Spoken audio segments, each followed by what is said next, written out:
CM KCR ने बांसवाड़ा पर आशीर्वाद बरसाया। श्रीदेवी और भूदेवी के साथ तिम्मापुर में स्वामी वेंकटेश्वर कल्याण महोत्सव में भाग लिया और उसी गांव में आयोजित धन्यवाद सभा में भी भाग लिया है।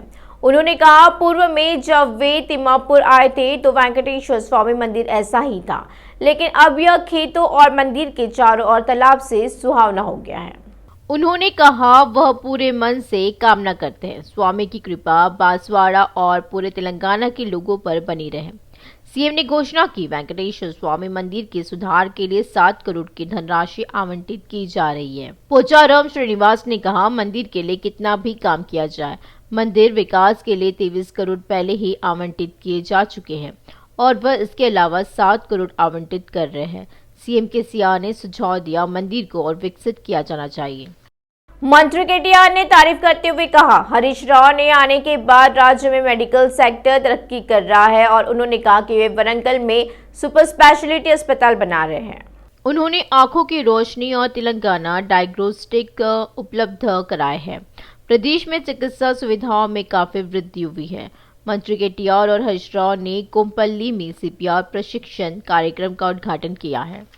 मंत्री हरीश राव ने कहा, सीपीआर प्रशिक्षण कार्यक्रम का विचार केटीआर का है। उन्होंने कहा, जिस दिन केटीआर के चाचा का दिल का दौरा पड़ने से निधन हुआ, उस दिन किसी ने सीपीआर नहीं किया और इसी वजह से उनकी मौत हुई है।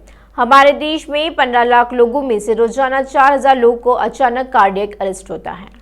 WHO ने स्पष्ट किया है, अगर सीपीआर दिया जाए तो 10 में से 9 लोगों को बचाया जा सकता है।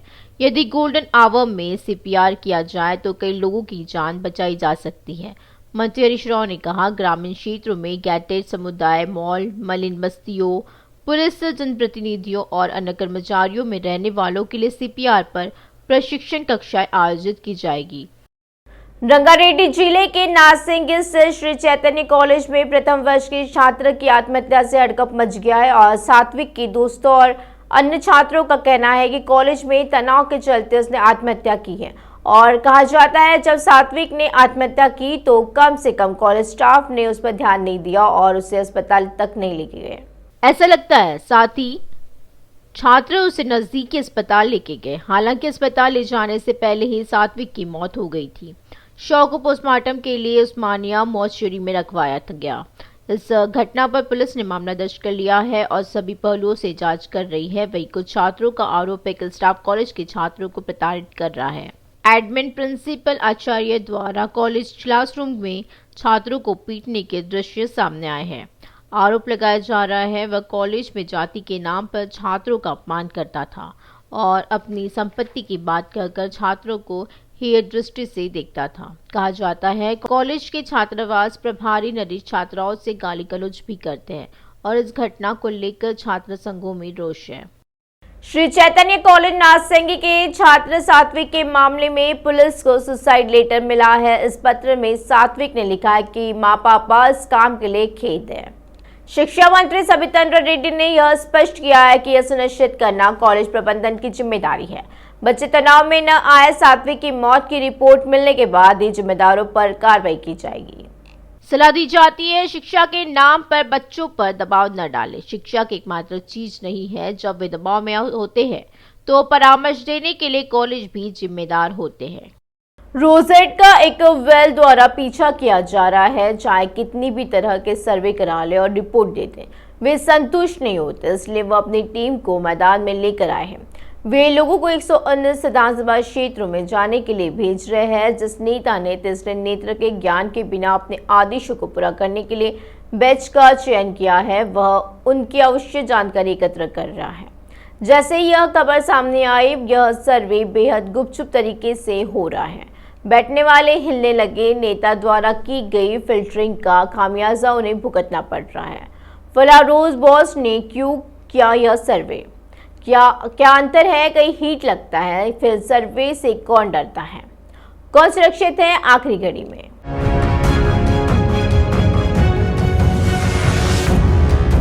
21 सवाल 25 विधायक। कौन है वो विधायक जो इतना कांप रहे हैं?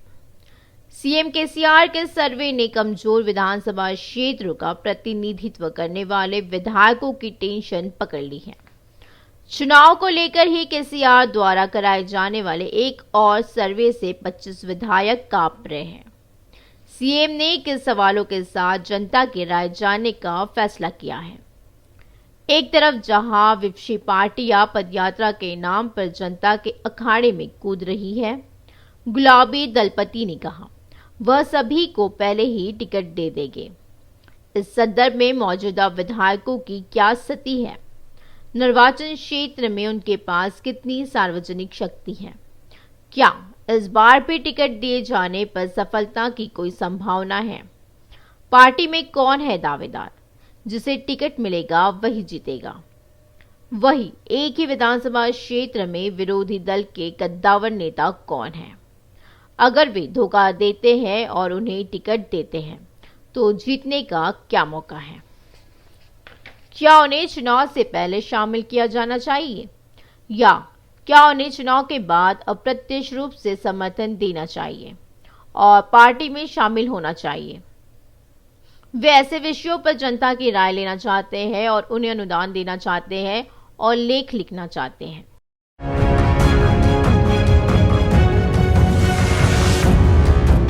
वहीं दूसरी ओर चर्चा है कि बीआरएस के 25 विधायकों के पास अगला चुनाव जीतने की कोई संभावना नहीं है।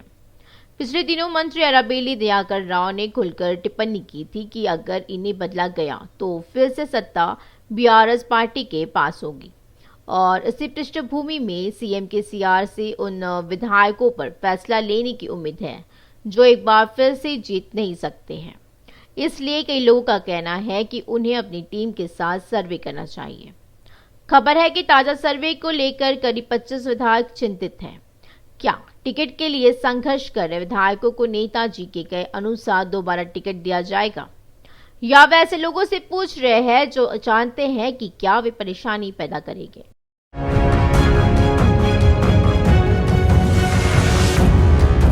जो नेता पार्टी नेताओं को इस तरह भ्रमित कर रहा है वह अपने टेबल पर पहुंची काली सूची को छान रहा है। सर्वे के जरिए प्रदर्शन का अंदाजा लगाते हुए मुखिया ने कुछ बैठकों की जांच करने का फैसला किया है। चुनाव का समय आने पर आप यह स्पष्ट करने वाले हैं कि आप अपना काम संभालेंगे बाबू। क्यों कर रहे केसीआर से ये निर्वाचन क्षेत्र बढ़ने की उम्मीदें धाराशायी हो गई है और बड़े पैमाने पर दूसरे दलों के नेताओं के आने से अगले चुनाव में टिकट की आस लगाए लोगों की फेयरिस्ट बढ़ गई है। इस पर काबू पाने के लिए चर्चा है कि रूसा नेता पहले ही इस नतीजे पर पहुंच चुके हैं कि पुराने को मात दी जाए या नए को मौका दिया जाए।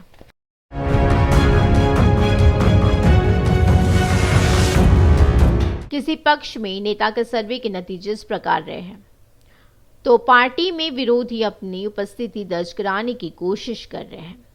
इसकी सूचना पार्टी में बैठे बैठे लोगों को नहीं हो रही है। आगामी चुनावी कवायद के अंतर्गत मुख्यमंत्री राज्य भर में एक सर्वेक्षण कराना चाहते हैं।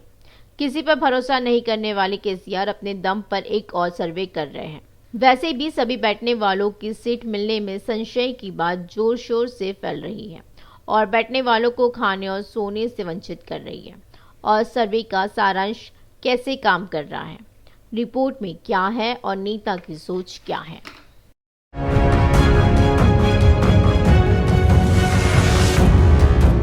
बीसी एसोसिएशन राष्ट्रीय अध्यक्ष आर कृष्णैया ने नासिंग स्थित श्री चैतन्य कॉलेज में इंटर के छात्र सात्विक की आत्महत्या के मामले में कॉलेज प्रबंधन के खिलाफ सख्त कार्रवाई की मांग की है। सरकार श्री चैतन्य कॉलेज के प्रबंधन से छात्र के माता पिता को मुआवजा देने की जिम्मेदारी लेनी चाहिए। बहुत ही उज्जवल भविष्य के साथ छात्र ने आत्महत्या कर ली। वी हनुमंत राव ने श्री चैतन्य कॉलेज में इंटर प्रथम वर्ष के छात्र सात्विक की आत्महत्या की घटना पर प्रतिक्रिया दी है। उन्होंने कहा यह घटना निंदनीय है और कॉलेज प्रबंधन को छात्रों के प्रति संवेदनीय होना चाहिए। वीएच ने कहा छात्र आत्महत्या कर रहे हैं और सुझाव दिया कॉलेज प्रबंधन को इस पर ध्यान देना चाहिए। प्रदेश यूथ कांग्रेस अध्यक्ष शिवसेना रेड्डी ने कहा बीआरएस सरकार प्रदेश में निजी कॉलेजों के मालिकाना हक देकर कठपुतली बना दिया है। उन्होंने छात्र की आत्महत्या के लिए जिम्मेदार श्री चैतन्य कॉलेज के प्रबंधन को गिरफ्तार करने की मांग की है। यूथ कांग्रेस के नेताओं ने चेतावनी दी है पीड़ित परिवार को न्याय मिलने तक वे श्री चैतन्य कॉलेज के सामने धरना प्रदर्शन करेंगे। तेलंगाना मुदिराज महासभा राज्य सचिव मंदा श्रीनिवास मुदिराज ने मांग की है एमएलसी के 3 खाली पदों में से एक मुदिराज को दिया जाए, जिनके राज्य में सबसे ज्यादा आबादी है। मुदिराज ने आबादी के अनुपात के हिसाब से सामाजिक समूह को मंत्री पद भी आवंटित करने की मांग की है। उन्होंने चेतावनी दी, अगर मुदिराज समुदाय को नजरअंदाज किया तो हम अगले चुनाव में अपनी ताकत दिखा देंगे।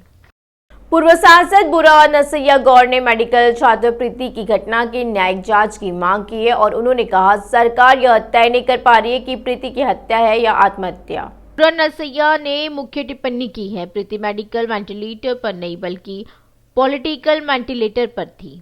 आरोप है एचआरसी ने प्रीति का ओपोलो शिफ्ट करने के लिए कहा, इसलिए मौत घोषित कर दी गई। गर्मी की छुट्टियां शुरू होते ही काफी यात्राएं हो जाती है। माता पिता बच्चे को लेकर सैर सपाटे के लिए जाते हैं, कोई शादी के शुभ कार्यों में जाते हैं, तो उनके अनुसार आरटीसी और रेलवे अधिकारी आरक्षण प्रक्रिया को बढ़ाएंगे।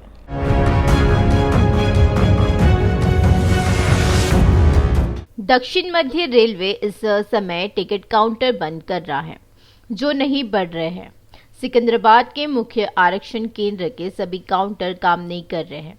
इसके अलावा नामपल्ली और काचीगुडा रेलवे स्टेशनों पर भी ज्यादातर रिजर्वेशन काउंटर बंद हैं। इससे काउंटरों पर यात्रियों की कतार लग रही है।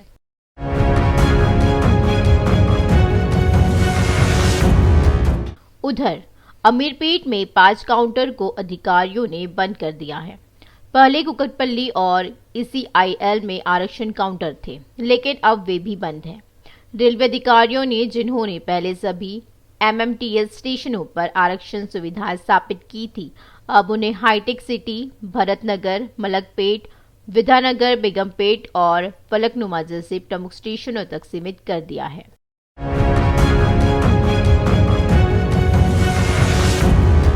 रेलवे अधिकारियों ने बताया है कि शहर में 70% टिकट ऑनलाइन बुक होते हैं।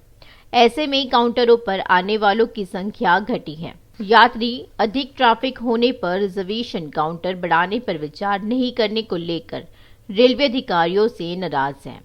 लिम्पिक सर्वक और टिकट बुकिंग केंद्रों में कई वर्षों से कार्यरत कर्मचारियों की नियुक्ति नहीं होने से भी दिक्कतें हो रही हैं।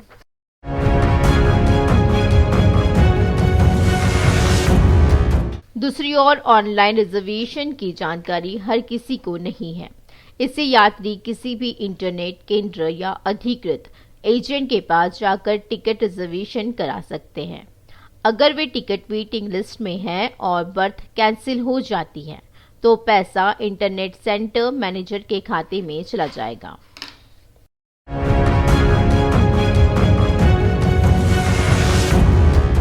मेडिकल छात्रा प्रीति की आत्महत्या मामले में वरंगल कोर्ट ने सैफ को 4 दिन की रिमांड पर भेज दिया है। इस मामले में जांच तेज कर चुकी पुलिस ने पूछताछ के लिए कोर्ट से उसे 1 हफ्ते की रिमांड पर देने की मांग की है। इस लिहाज से कोर्ट ने सैफ को 4 दिन की हिरासत में रहने की इजाजत दे दी और पुलिस 2 मार्च से 4 दिन तक सैफ से पूछताछ करेगी। काकतिया मेडिकल कॉलेज में एनेस्थीसिया PG प्रथम वर्ष की छात्रा प्रीति व द्वितीय वर्ष के छात्र सैफ के बीच पिछले कुछ समय से झगड़ा चल रहा था।